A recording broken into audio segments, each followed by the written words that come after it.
So it's my pleasure to introduce our keynote speaker, Dr. Shannon Waters, to frame our annual symposium on the ways in which to support population momentum in mental health.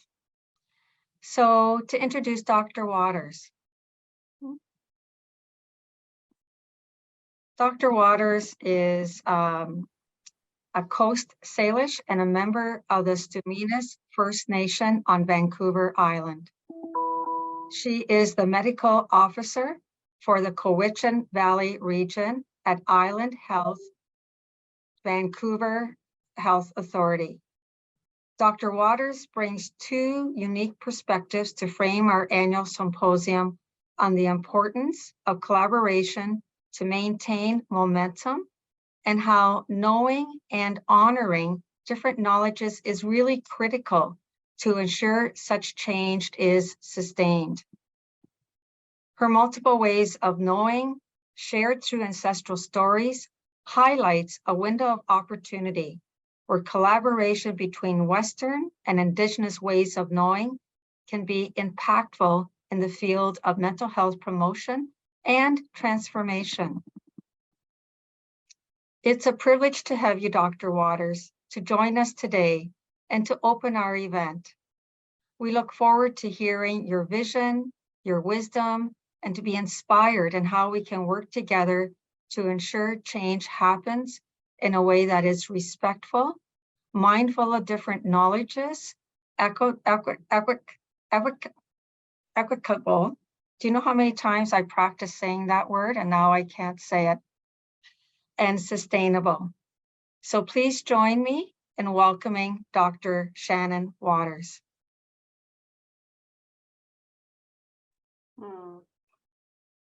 Hi, Colleen, and I just want to take a moment to say it is a beautiful snowy day here in the Cowichan Valley. My kids have a snow day, so there was a bit of a scramble trying to arrange how things were happening this morning, but I am very grateful to be here. Also want to acknowledge, like Minister Bennett, that it is the last day of February, Black History Month, and just am grateful to be able to share some of my thoughts as a mixed person, Coast Salish on my mother's side, Hungarian, Swedish, and Scottish on my father's side, and as a public health physician who has always felt strongly about mental health being health, as Minister Bennett had just shared, and how blending worldviews and really bringing, heart, story, and spirit into how do we approach this is part of my work that I have within my specific region here in the Cowichan Valley, but also in the work I do here in the province and, within the country that we live in. So can people see my slides? Thanks. Mm-hmm. So I want to acknowledge first where I am calling in from today. And this is my depiction of where I'm from, my home territory. And this is a picture of how we had relationship with different areas of the place that we call home. So you can see. I know it. I get everything. Hi, we have some people who aren't muted. I think that's better. So this is a depiction of relationships that we have with the place we call home, the land, the animals, the plants, the water, through consultation with elders and knowledge keepers in our community. The treaty group had come up with this map, and the different shaded colors show where there was relationship, such as cultural teachings associated with different areas where we might have found medicines, areas where we might have tended foods, areas where there was special people who had specific stewardship roles. And so I really think about this as the relationships we've had with our home territory over generations. You'll see at one point in the map here a red star. This is where I live with my family, the traditional village site of Huatlapnates, also known as Maple Bay. And I'm very grateful to be able to work, and it's an honor, privilege, and challenge being the medical health officer within a colonial framework, looking after the health of the population within the place I've been connected to for generations. So as I said, these are the relationships that have sustained us over time. And really, this is our health system. This is how we supported ourselves. This is the foundation of how we supported our mental, emotional, physical, and spiritual health. It was through maintaining and nurturing these relationships that we were well, that we learned from our ancestors and passed on to the future generations. But in the not too distant past, these relationships were severely disrupted by colonialism. Over the past 250 years in this area of the world, we have had European first exploration and then settlement. And many changes happened with our relationships with the place we called home. Initially, a lot of biodiversity loss happened within my home territory due to extensive logging that occurred to build ships, amongst many other things. And Cowichan Lake, which is depicted in the left in this map, had a lot of logging that happened around the lake. And the Cowichan River, which is our river we've been connected to for generations, that flows down into the Salish Sea, was bombed and just very much damaged along its shores to make it a straight thoroughfare for logs to go down to the shore, to go down to the sea. And that had many implications spiritually, emotionally, physically, and mentally. There were loss, severe damage, and sometimes obliteration of places that our relatives, the salmon, would spawn and shelter in different areas around the river. So that severe biodiversity loss caused implications to our mental, emotional, physical, and spiritual health and our relationships with our territory. And also what has happened more in the more recent times is the incredible impacts of climate change, and how that has also disrupted the relationships with the place we call home. This here is a graph or a table showing one of the most significant impacts of climate change that we've had within my home territory over the last number of years. This is a depiction of drought levels within BC at a glance. So green areas being no drought, yellow being mild, light orange, mid-range, orange, severe, red, extreme, and brown being like extreme ecosystem risks. And what you can see here is across different parts of the province over 2022, so this is last year's summer season, there were many parts of the province, including where I'm from, which is the second line from the bottom, East Vancouver Island, that were impacted for weeks with extreme and severe drought. And this affects many things. It affects our fish relatives, it affects our plant relatives, it affects the river. We have had to look at things such as raising a weir that's at Cowichan Lake to help keep the river flowing so that our other relatives can sustain themselves. It also affects people's livelihoods, those who are connected to the water.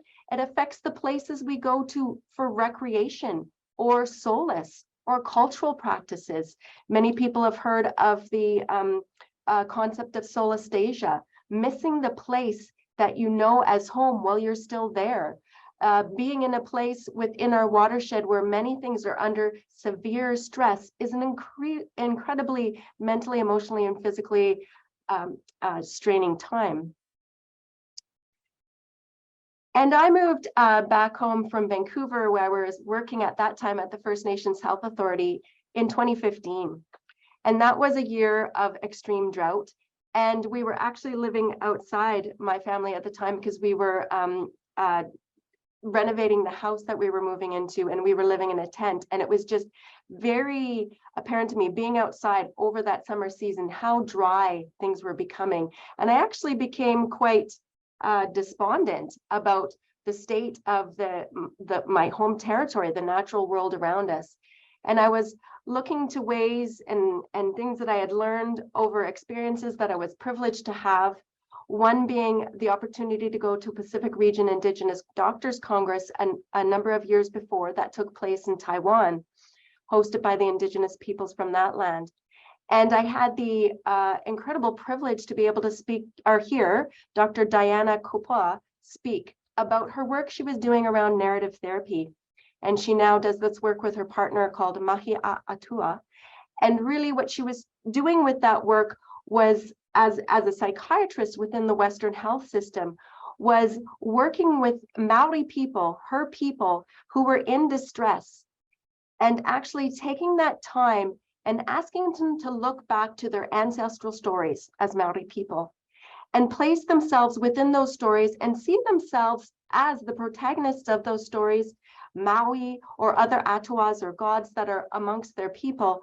And as they placed themselves within those stories, they saw themselves within something much bigger, within the fabric of them as part of a people.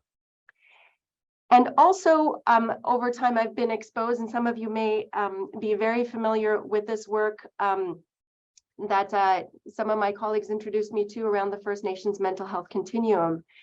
And really there, it's talking about purpose, hope, meaning, and belonging. And I really felt that the work that Dr. Diana Kopua was doing in Aotearoa was really bringing people within that ancestral story, that ancestral fabric, placing us within this epic of time that really helped people in crisis be able to find some purpose, hope, meaning, and belonging.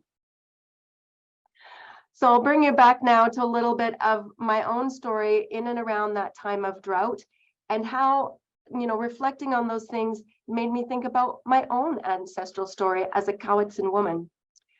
Here in this map, you'll now see that there's a circle around a relative, a place within our territory that is called Swakas. It is also known as Mount Prevost, and it is a mountain within our territory that is actually very much depicted in our ancestral story, because it is one of the places where our ancestors fell from the sky within our home territory. So there was a number of areas where these first peoples landed from the sky, and Swakas was one of them.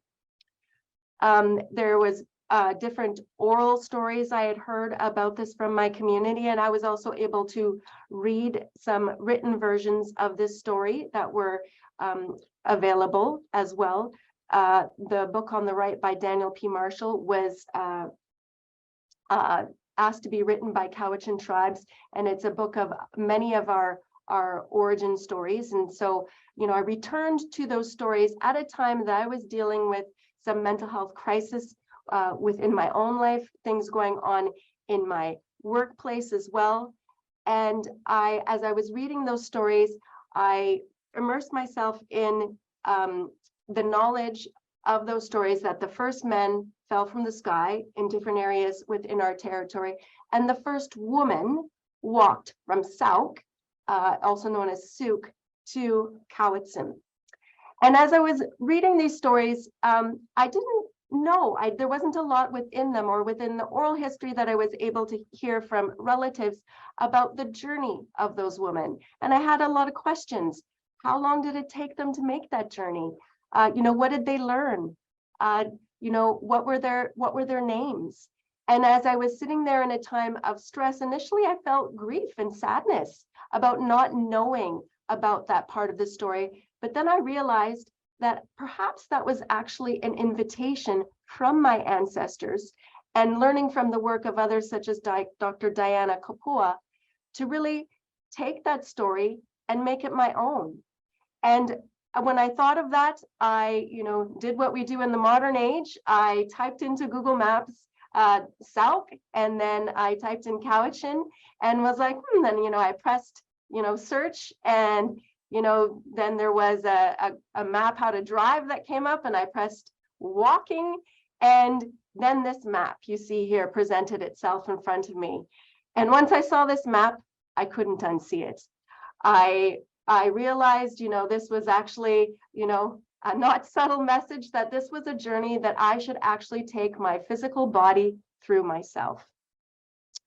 And what was interesting as I was mapping this journey out and talking to different friends and relatives and our chief here in Cowichan, you know, I had some apprehension. Was I doing the same path that my ancestors did? And then I realized, like, this was, I'm alive in this age. I have certain tools that are available to me. And what actually came in front of me was that this path actually followed the path of water, going up along the Souk River to the Souk Lake watershed, then going along Shawnigan Lake, and eventually arriving in Glenora along some of our water bodies there as well. So I realized that this was an invitation for me to take this journey and make it my own. One of the things that I will say is that at the time, my husband and I were trying to have a second child. I had a 4-year-old daughter at the time, and we were wanting to conceive again, and we were having challenges with that. And I thought at one point, oh, maybe if I undertake this journey, maybe, you know, there will be something that shifts, and like it'll be revealed to me about, you know, whether we're going to have a second child or something might shift. Well, actually, in the preparation for the walk, I became pregnant with my second child. So surprising to myself, I was undertaking this journey when I was 11 weeks pregnant. So, you know, maybe not so much physically affecting me taking the journey at that point, but certainly I remember feeling very fatigued and, you know, not really wanting to, you know, partake in meals necessarily as much as I might do otherwise at different times. But I really found this to be an experience that was so just grounding and really immersed me in that relationship that I talked about with my home territory, and actually moving from unfamiliar territory and greeting the plants, the animals, the water, the land as I went through, and then eventually arriving at a place that was more familiar to me. There was one, I did this walk with a woman friend, and I have a lot of ideas that perhaps my ancestors were superhuman, that they did this in a, you know, incredibly fast amount of time. But there were times when we had, you can see in the middle here, a locked gate as we were waiting for access to the watershed that was protected. And so we had a day to sit down by the river and just relax and chat and swim. And it made me realize that, you know, this is very well what my ancestors might have done, taken their time, you know, relished, had that intimate relationship with the land and the water as they were walking through. There were certainly nights in the tent where we would hear noises outside, knowing that we are in the area where cougars and bears are around. And, you know, I just laid there and felt, you know, reverence for my animal relatives, and that I was, you know, like sleeping in a tent in, you know, areas that were where they, you know, were freely roaming. The other aspects that came up for me were, you know, the reintegration.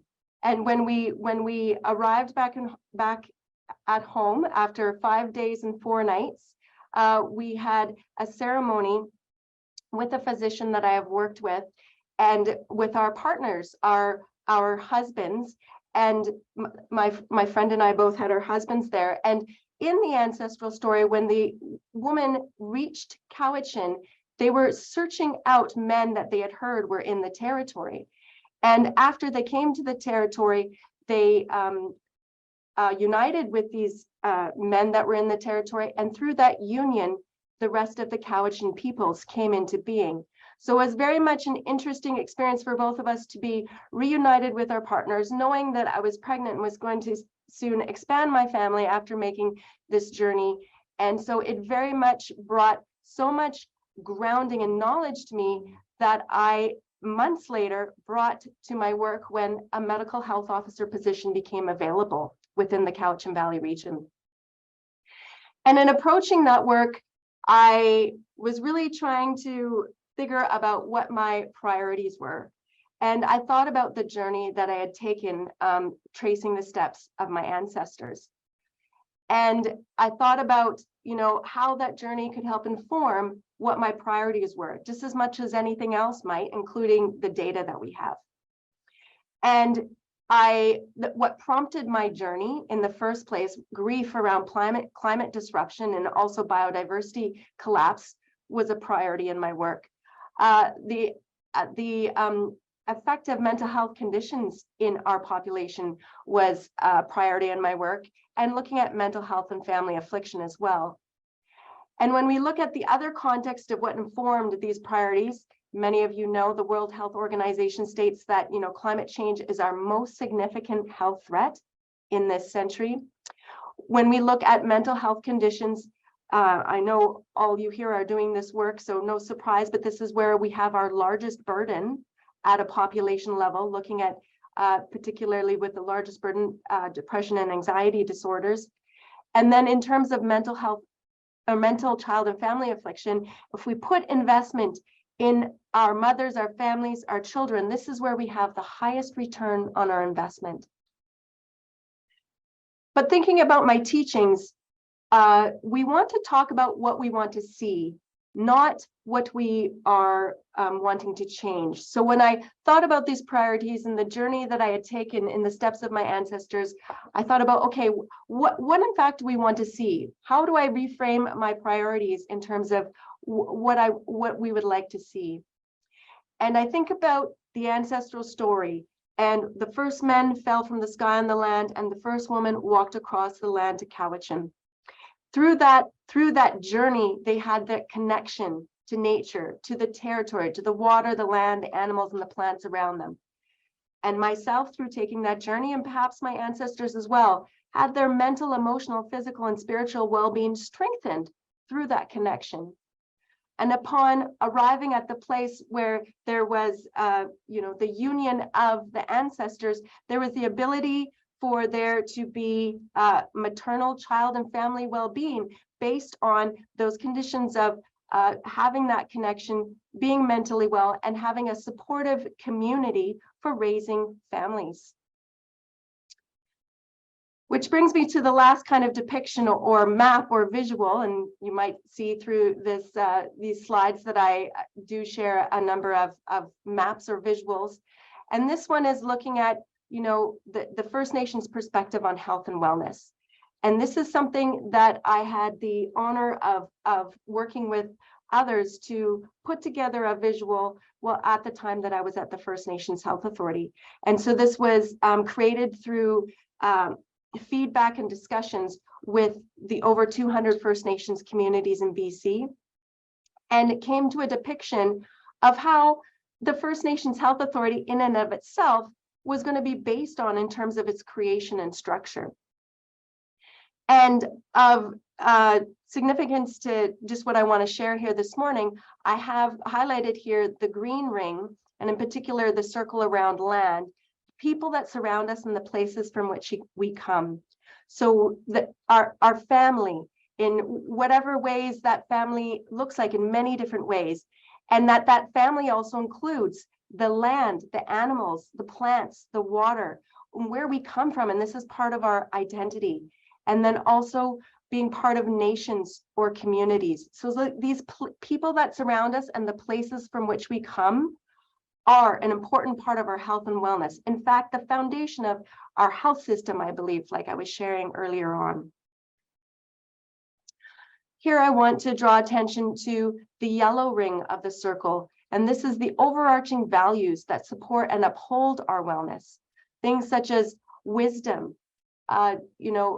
Throughout the lifetime, I am just know a very small part of the wisdom of my ancestors, the wisdom that exists within my community. But it's very much, that journey that I took of my ancestors that prepared me for being a medical health officer in my home territory, as much as the years of post-secondary school that I had to take to be having the designation colonial that they would recognize for me being in this type of role.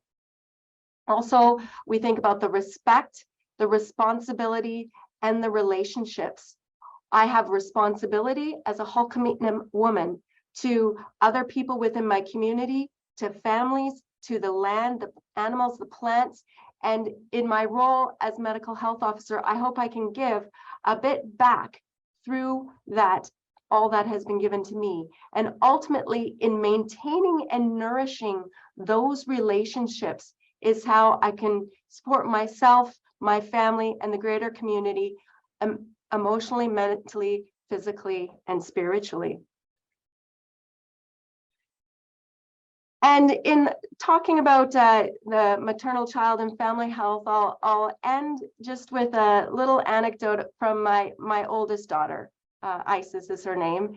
And before my second child was born, I had gone to a conference along with a colleague on child health, and particularly focusing on Indigenous peoples in this particular conference. And my friend and I had done a presentation around some of the work that we had done at the First Nations Health Authority, trying to build these programs from this perspective that we see here in front of us. And after I had given a presentation one evening, as we were sitting in the hotel room, my daughter was like, Mommy, can you show me that picture that has me in it? And I was sitting there, I was like, I don't have a picture in my presentation with Isis in it, but she was so insistent. And I said, okay, Isis, like, let's go through like what Mommy put together and see where you are. Like, show me you. And as we were scrolling through, we came to this picture, and Isis said, Mommy, there it is. And she said, there I am in the circle. And that's the child there in red. And she's like, and there's you and Daddy on either side of me, holding my hands.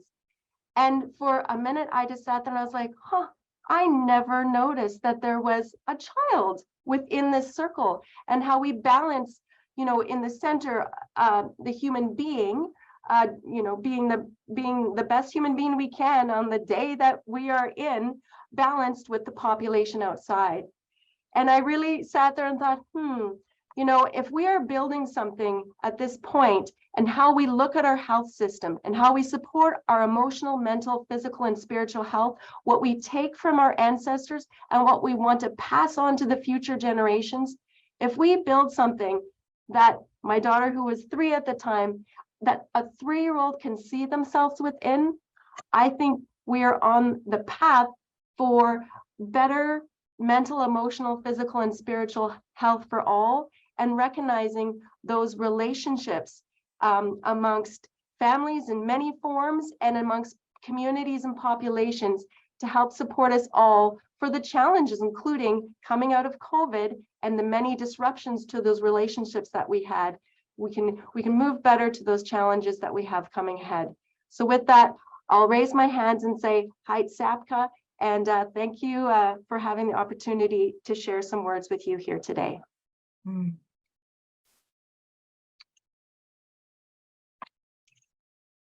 To say thank you, Shannon, for an absolutely wonderful keynote to really start our momentum today, and also for adding that richness to the fire that was started by Elder Henry. I was thinking about, when I was listening to you and your sharing of ancestral stories, that you've given us really important concepts to take forward for the rest of today and tomorrow, like the importance of relationship to make change, how we embrace different knowledges to make change, caring and protecting Mother Earth, and how we have to care for all living things that we can do by following the First Nations mental health continuum, by recognizing the importance and the intersection of the physical, the emotional, the spiritual, and the emotional aspects of living. Your message that we are all stewards of each other and our own unique history and of the land is a really critical and really meaningful and a very topical one to inform our thinking today and tomorrow. And I absolutely loved your last slide, that we are all part of a circle, and thinking about how we work together going forward can result in meaningful change.